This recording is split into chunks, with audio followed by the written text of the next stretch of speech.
ప్రపంచంలో ఒక్కొక్కరికి ఒక్కో పిచ్చి ఉంటుంది. కొన్ని పిచ్చిలు చూస్తే మనకు పిచ్చెక్కుతుంది. సరిగ్గా అలాంటి దారుణ పిచ్చి ఇప్పుడు చూద్దాం పదండి. ఒక పక్క వెండి ధర ఆకాశాన్ని అంటుతున్న వేళ ఏ భారతీయుడు ఈ రాష్ట్రంలో చేయని మహోన్నతమైన మహా వెండి ప్రయోగం చేశాడు ఒక పెద్ద మనిషి. అసలు సంగతేమిటంటే రాజస్థాన్కు చెందిన ఒక తండ్రి తన కూతురి పెళ్లిని గ్రాండ్ గా చేయాలని నిర్ణయించి అందుకోసం వెండితో వెడ్డింగ్ కార్డును కంసాలులకు చెప్పి తయారు చేయించారు. జైపూర్కు చెందిన శివ్ జోహ్రీ అనే వ్యక్తి తన కుమార్తె శృతి వివాహం కోసం 3 కిలోల వెండితో 25 లక్షల రూపాయల ఖర్చుతో ఒక అద్భుత వెండి కార్డును తయారు చేయించారు. 65 మంది దేవతామూర్తుల విగ్రహాలున్న ఆ వెడ్డింగ్ కార్డు తయారీకి ఏడాది సమయం పట్టింది.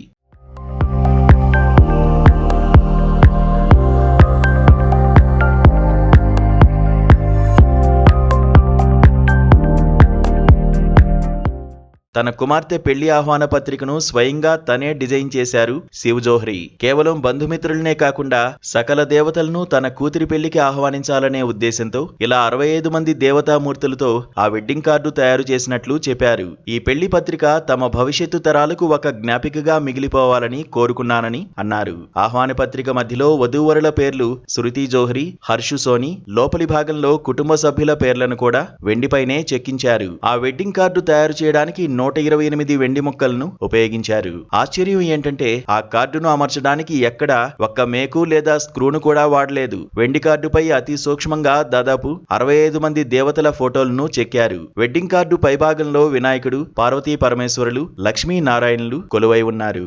వీరితో పాటు శ్రీకృష్ణుడి జీవిత ఘట్టాలు, విష్ణుమూర్తి దశావతారాలు, 8 రూపాల్లో అష్టలక్ష్మి ప్రతిమలను పొందుపరిచారు. ఇక కలియుగ ప్రత్యక్ష దైవం తిరుపతి వెంకటేశ్వర స్వామి 2 రూపాల్లో దర్శనమివ్వగా శంఖు చక్రాలు, ఏనుగులు, పోలవర్షం కురిపిస్తున్నట్లుగా అత్యంత కళాత్మకంగా ఆ వివాహ ఆహ్వాన పత్రికను తీర్చిదిద్దారు.